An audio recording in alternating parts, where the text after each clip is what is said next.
अब सेकंड है हमारा आर्द्रता, मॉइस्चर। सभी फसलों को आर्द्रता की आवश्यकता होती है।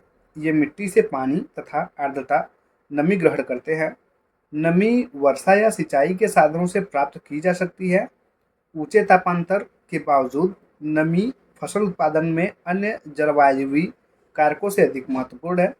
फसल विकास के लिए अनुकूलतम तापमान की दशाओं की तरह ही अनुकूलतम नमी की दशाओं की आवश्यकता होती है। अत्यधिक मात्रा में पानी अधिक रासायनिक तथा जैविक क्रियाओं द्वारा मिट्टी को प्रभावित करता है और ऑक्सीजन की मात्रा में कमी तथा यौगिकों की निर्माण में वृद्धि होती है, जो पौधों की जड़ों के लिए विषाक्त होते हैं। मिट्टी में पानी की अत्यधिक मात्रा पौधों के विकास को अवरुद्ध कर देती है। मिट्टी में ऑक्सीजन की कमी को नालियां बनाकर जल अपवाह में सुधार करके दूर किया जा सकता है। नेक्स्ट है हमारा सूखा, ड्रॉट। सूखे का फसलों तथा उनके उत्पादन पर बहुत विनाशकारी प्रभाव पड़ता है। मृदा में उपलब्ध जल की मात्रा से वाष्पीकरण तथा प्रत्यक्ष वाष्पोत्सर्जन की मात्रा अधिक हो जाती है, तो इस दिशा को मृदा सूखा कहा जाता है। सूखा फसलों को नुकसान पहुंचाता है क्योंकि मृदा से नमी की लगातार पूर्ति नहीं हो पाती है।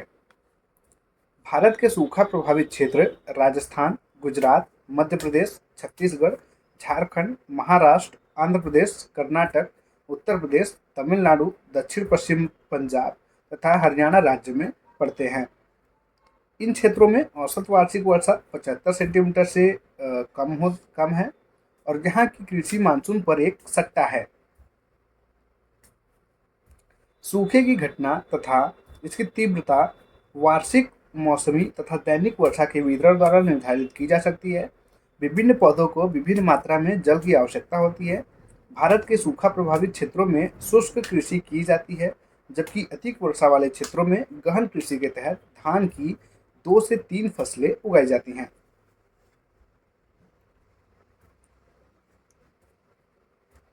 अगला है इसमें चौथा, हिम यानी कि स्नो। हिम की उपस्थिति भूमि के तापमान को कम कर देती है, जिससे फसलों में अंकुरण तथा वृद्धि रुक जाती है। हिम से प्रभावित क्षेत्र में परमाफ्रॉस्ट के कारण खेत को बुआई के लिए तैयार नहीं किया जा सकता। ग्रीष्म ऋतु में हिम के पिघलने से बाढ़ की स्थिति पैदा हो सकती है, जिससे फसलों, पशुधन तथा भू संपत्ति को प्रभावित कर सकते हैं। पांचवा है पवन। हवाओं का फसलों पर प्रत्यक्ष या तथा अप्रत्यक्ष दोनों ही प्रकार के प्रभाव पड़ते हैं। हवा के प्रत्यक्ष प्रभाव के कारण पौधों के बनावट, अनाजों का निकल जाना, चारा तथा व्यावसायिक फसलों का विनाश तथा बीज के ऊपरी भाग अलग हो जाते हैं। फल तथा गिरीदार फलों के तीव्र हवा से छिलके अलग हो सकते हैं। छोटे पौधे कभी कभी पूरी तरह से हवा के साथ उड़ते धूल और बालू से ढक जाते हैं। हवा का अप्रत्यक्ष प्रभाव हवा में ऊष्मा तथा नमी के परिवहन से संबंधित है।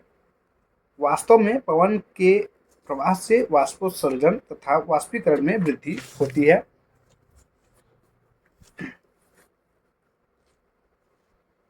अब नेक्स्ट हमारा है मृदा, सॉइल। कृषि कार्य के निर्धारण में मृदा संभवतः सबसे प्रमुख भौतिक कारक है।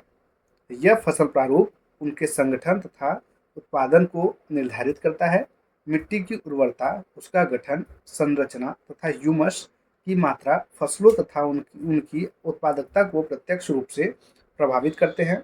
सामान्यतः दोमट मिट्टी गेहूं, जौ, चना, तिलहन, दाल तथा गन्ना उत्पादन के लिए अच्छी होती है, जबकि चिकनी दोमट मिट्टी चावल की फसलों के लिए सर्वोत्तम है।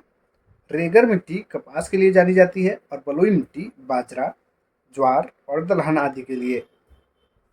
नमकीन तथा क्षारीय मृदा कृषि कार्य के लिए उपयुक्त तो नहीं होती है, परंतु रासायनिक एवं जैविक उर्वरकों के द्वारा इन्हें पुनः उत्पादक बनाया जा सकता है।